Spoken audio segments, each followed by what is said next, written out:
Hey everyone, how's it going? We haven't done one of these in a while, so let's get down to it. It's a strategic video. I will be doing a game analysis of piloting an ICCI deck.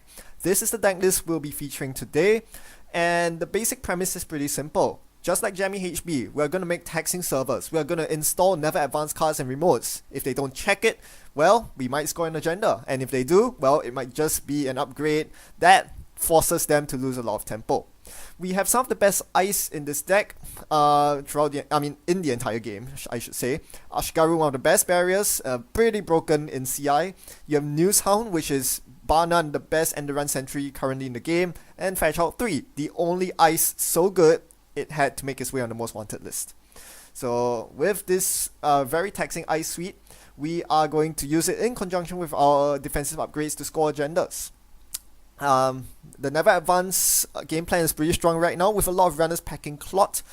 We don't have to play the Clot dance game, where you have to dance around Clots and purge every single turn.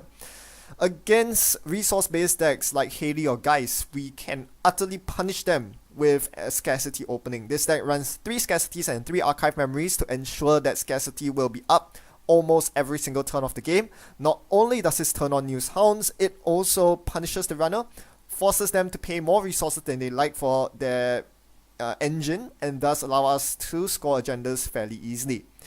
We are going to see how all this comes into play, and we'll make a review of how my gameplay decisions ultimately affect the outcome. Let's go.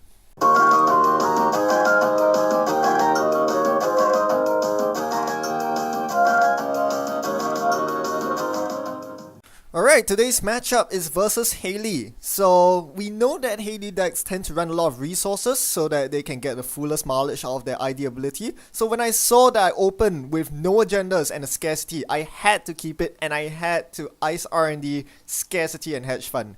That is the nuts of an opening turn, because this means that they can't get the resources up without paying the extra fee, and they can't get rid of the current either by running for agendas.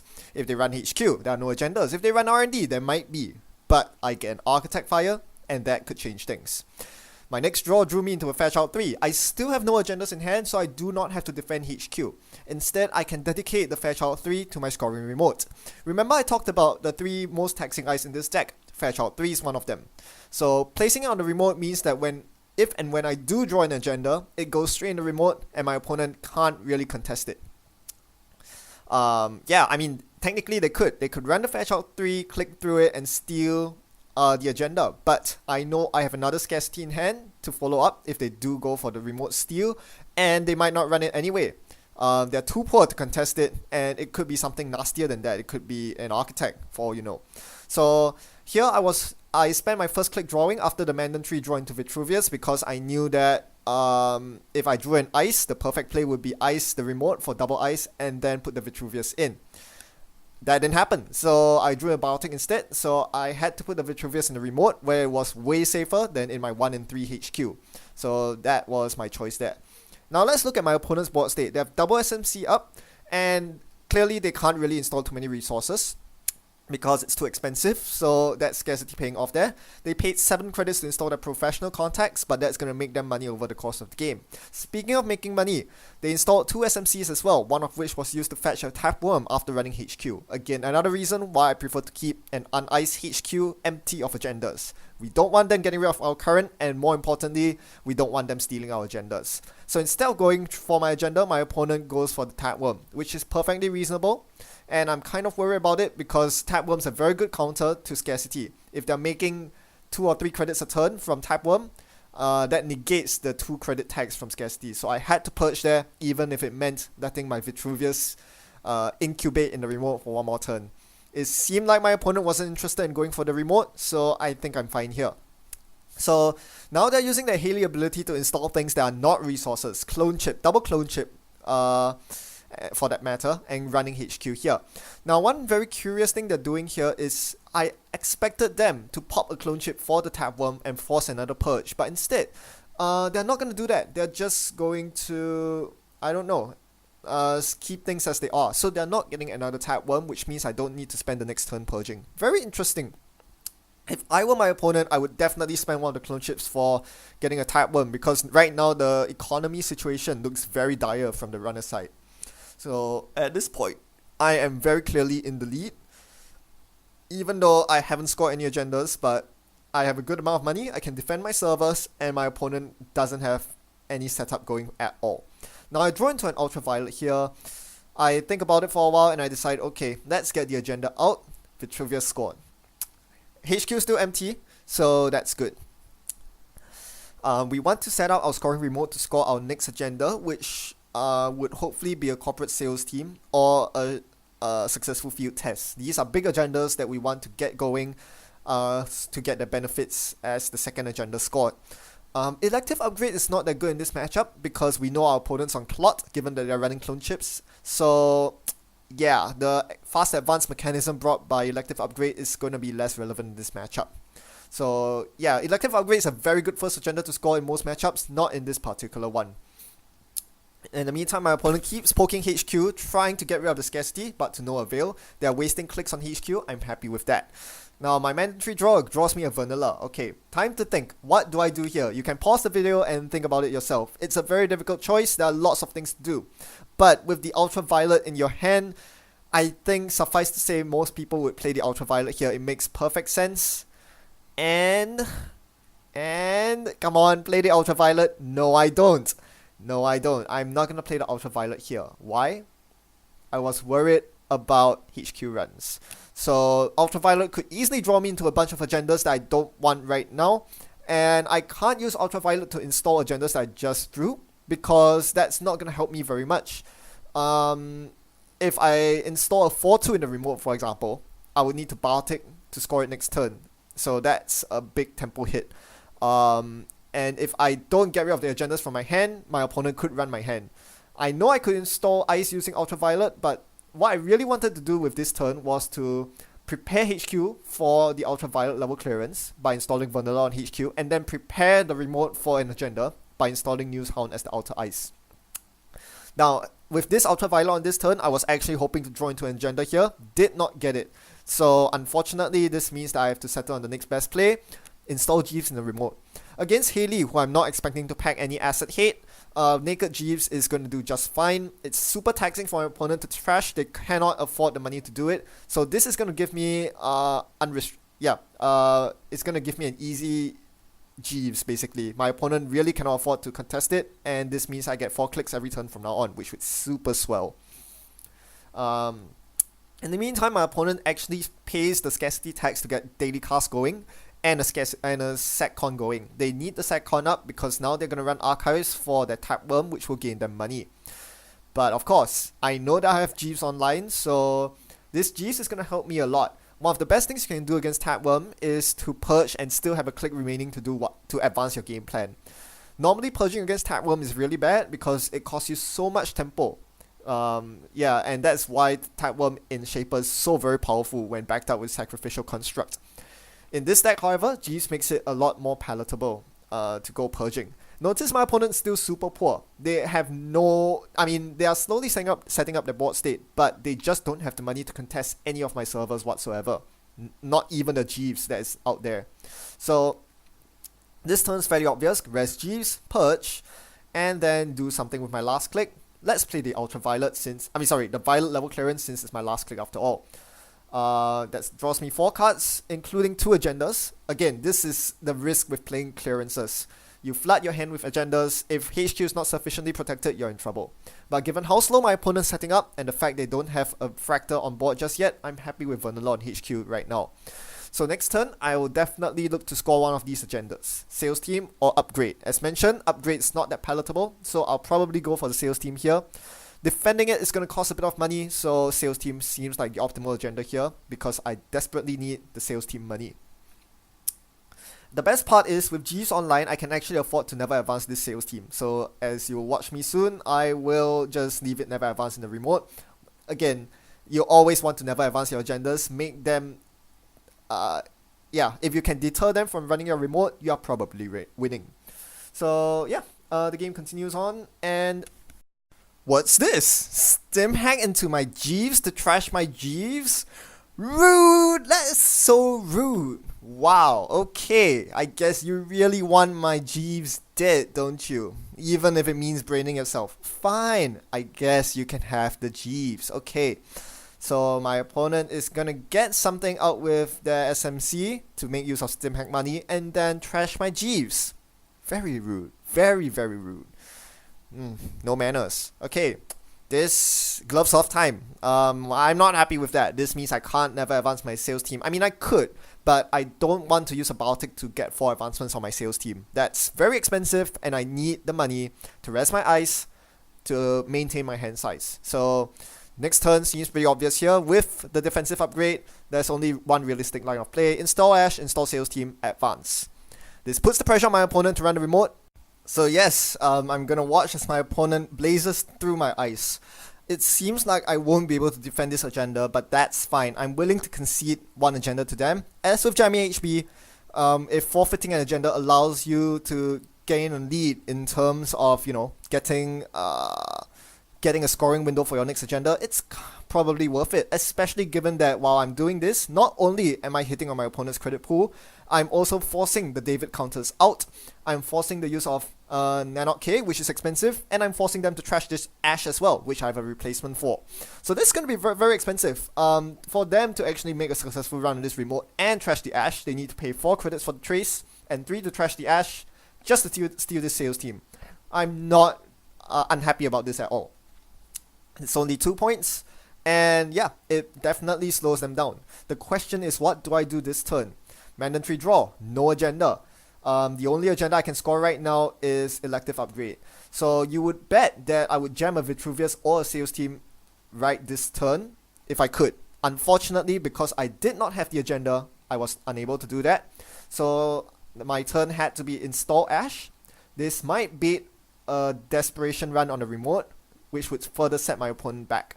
So that's the Jammy HB element playing there. You'll also notice that I played the Scarcity this turn to maintain the Scarcity lock on my opponent.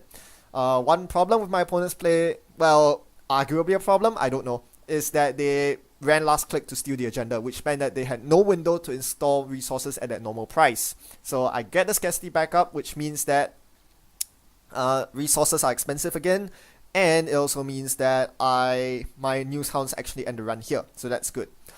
This turn, I make one very crucial mistake looking back. This is where I make my very first big mistake. Can you see the mistake? You can pause the video. Yep, I res the Architect here. This was not a wise choice. They were running R&D last click with no multi-access.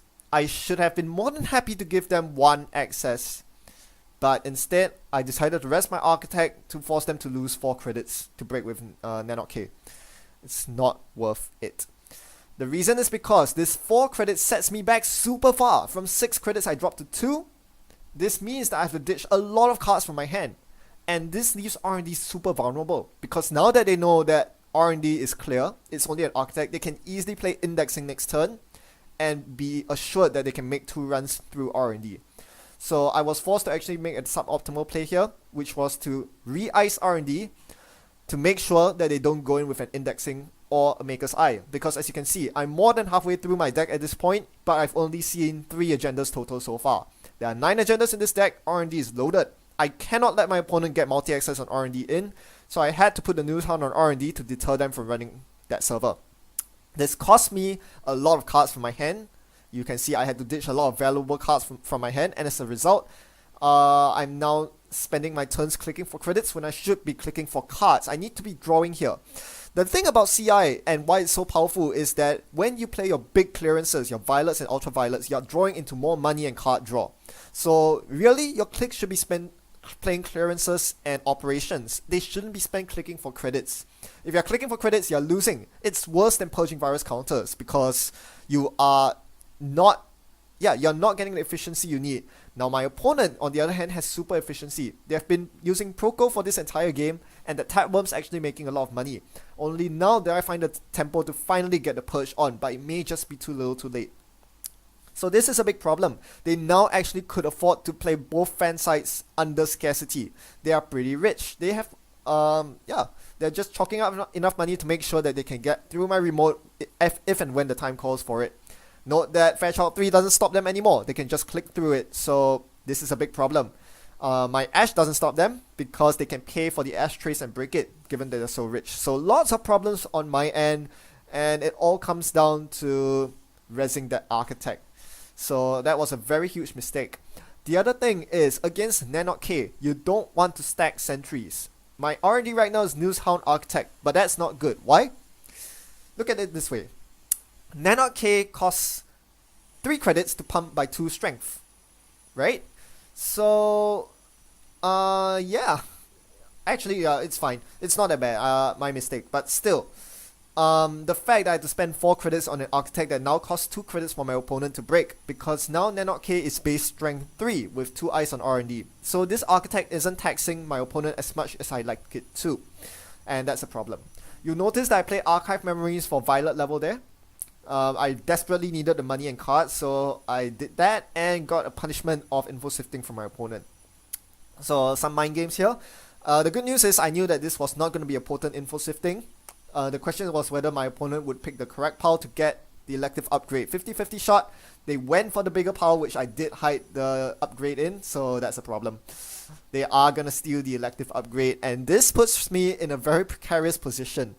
I was supposed to be favored to win this game, but as time went by, as the turns ticked by and I couldn't pump agendas out, now my opponent is accumulating the critical mass. They have pretty much most of the breakers they need for this game, and they're on match point. This means they don't have to worry about my jammy games on my remote anymore. They can sit back and wait for a big info sifting or a big indexing to close out the game.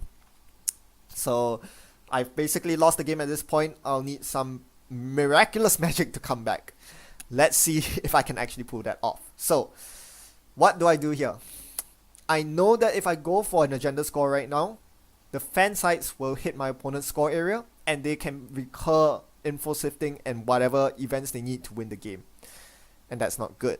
I don't really know what else I can do at this point.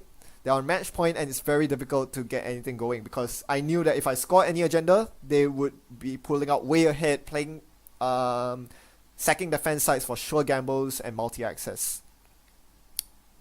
So at this point, I decided, okay, what if I just set up my money and try to win perhaps by fast advance? Then I'm maybe dragging them through the remote wrongly. So yeah, I played the Ultraviolet here, and as my install, I decided to install Jeeves in the remote. This should help me gain the efficiency and clicks that I need to score agendas quickly. So we'll do that, get some money, and hopefully at this point, they'll think of recurring info sifting, given that I've just drawn a bunch of cards that are not agendas. I want them to be hitting my hand, when in actual fact, all the agendas are in R&D. But of course, they're not going to do that because they don't have fan sites to sack. So instead, they go for R&D with the Maker's Eye that was in their hand. So they are Maker's Eye not indexing, but I knew that this was going to be the end of the game. With at least 5 agendas left in an R&D of 12 cards, it would be quite the miracle indeed if they did not hit any agendas here. Even though it's only a 3-card multi-access, they knew where the agendas are, and they played the perfect event they needed to fetch their final agenda. There it is. The Wii Agendi.